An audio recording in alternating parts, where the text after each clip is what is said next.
Selamat pagi Bapak Ibu dan Saudara yang terkasih. Kita kembali bertemu di dalam Sapaan dan Renungan Pagi GKI Salatiga. Hari ini Selasa 25 Oktober 2022 bersama saya Pendeta Helen Ruth Manurung. Mari kita mengawalinya dengan berdoa. Bapa di dalam kerajaan surga, kami bersyukur untuk hari baru yang Kau beri. Saat ini kami mau mendengarkan sabda-Mu. Pimpinlah kami dengan hikmat-Mu, agar kami memahami sabda-Mu dan selalu berusaha menyatakannya di dalam hidup kami. Di dalam nama Tuhan Yesus Kristus, kami berdoa dan mengucap syukur. Amin. Saudara-saudara, renungan pada hari ini saya berikan judul Hati-hati dengan perkataanmu. Firman Tuhan dalam Efesus 4 ayat 29 tertulis demikian.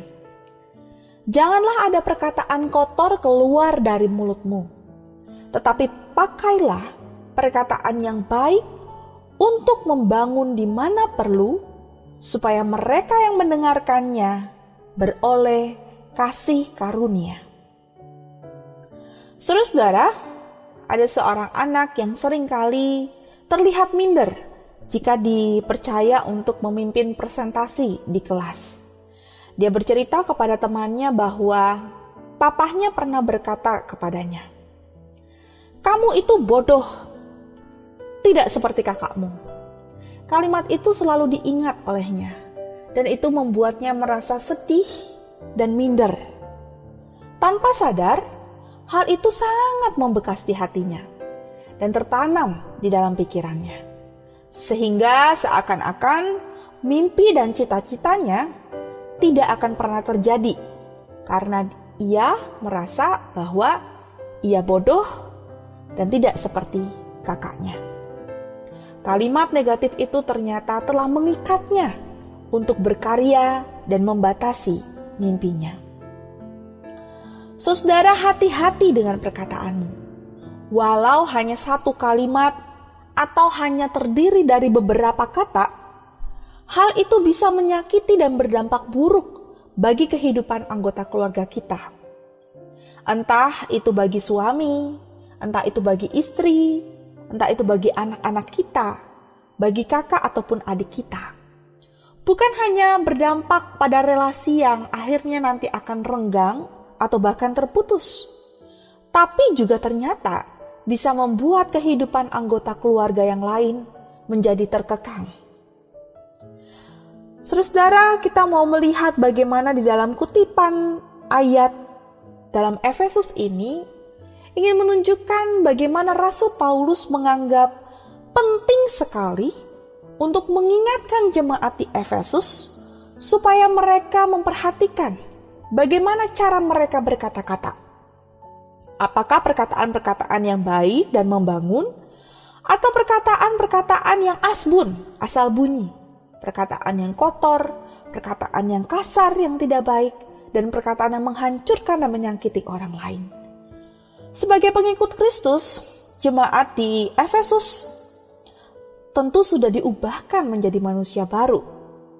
Artinya, mereka harus meninggalkan manusia lama dengan segala kebiasaan-kebiasaannya, meninggalkan semua manusia lama dengan sifat-sifat buruk dan karakter-karakter yang buruk, dan mengenakan manusia baru dengan hidup seturut dengan kehendak Allah yang selalu mengajarkan tentang kebenaran dan juga kebaikan. Saudara-saudara, di dalam keluarga adalah penting sekali kita berhati-hati dalam perkataan kita. Ada istilah yang mengatakan bahwa memang lidah tidak bertulang, tidak terbatas kata-kata. Kita dapat berkata-kata apa saja di dalam hidup kita, namun hati-hati dengan perkataan kita. Karena semua akan berdampak pada diri kita sendiri dan juga kepada orang lain, bahkan orang terdekat kita. Saudara, marilah kita berhati-hati dalam mengucapkan kata-kata kepada suami ataupun istri kita. Marilah kita berhati-hati dalam berkata-kata kepada anak-anak kita, kepada kakak ataupun adik kita. Dan mintalah pimpinan Tuhan untuk selalu menjaga perkataan kita. Dalam segala situasi dan emosi, baik itu ketika kita sedang senang, sedih, marah, dan emosi lainnya, baiklah kita memikirkan perkataan kita sebelum keluar dari mulut kita. Baiklah kita tidak menjadi orang yang reaktif atau spontan untuk menghadapi apapun, namun kita memberikan jeda sejenak untuk memikirkan apa yang harus kita respon dengan keadaan itu. Atau sekedar menarik nafas agar kita tidak terpengaruh oleh keadaan yang tidak baik. Dan jika kita harus berkata-kata, pikirkanlah terlebih dahulu, apakah itu membangun atau menghancurkan? Apakah itu menyenangkan atau menyakitkan anggota keluarga yang lain? Saudara, karena perkataan kita yang menyakitkan, itu ibaratnya seperti paku yang sudah tertancap pada sebuah kayu. Jika paku itu dicabut dari kayu tersebut, tentu tetap meninggalkan bekas. Paku itu ibaratnya perkataan kasar, perkataan kotor kita yang membuat orang lain terluka. Sedangkan kayu itu adalah hati orang yang tersakiti oleh perkataan kita. Jika setelahnya kita meminta maaf, ibaratnya kita mau mencabut paku dari kayu tersebut. Tetapi ingat, ada bekas yang tetap tertinggal pada kayu tersebut. Oleh karena itu, saudara, janganlah kita menyakiti hati anggota keluarga kita yang lain. Karena itu sungguh menyakitkan dan meninggalkan bekas yang lama untuk bisa dihilangkan. Mari kita lebih bijaksana, berhati-hati dengan perkataan kita. Mari kita tutup renungan ini dengan berdoa. Tuhan, kami mohon ampun karena seringkali perkataan kami menyakiti hati suami ataupun istri kami, menyakiti hati anak-anak, kakak dan adik kami.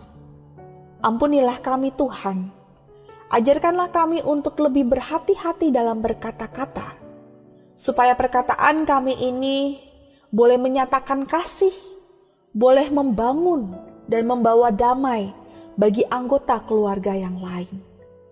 Pulihkanlah keluarga kami, ya Tuhan. Saat ini juga kami mau berdoa bagi keluarga-keluarga yang bergumul karena rasa sakit hati, memendam kemarahan dan kepahitan di dalam hidup. Tolonglah dan pulihkanlah ya Tuhan. Kami percaya bahwa kasih dan kuasa-Mu sanggup mengubahkan semua menjadi lebih baik.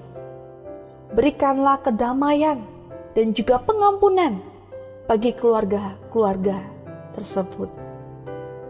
Saat ini Tuhan, kami juga akan melanjutkan aktivitas kami. Kiranya berkat-Mu dan perlindungan-Mu selalu ada bagi keluarga kami. Di dalam nama Tuhan kami Yesus Kristus, kami berdoa. Amin. Selamat pagi dan selamat beraktivitas. Tuhan Yesus memberkati.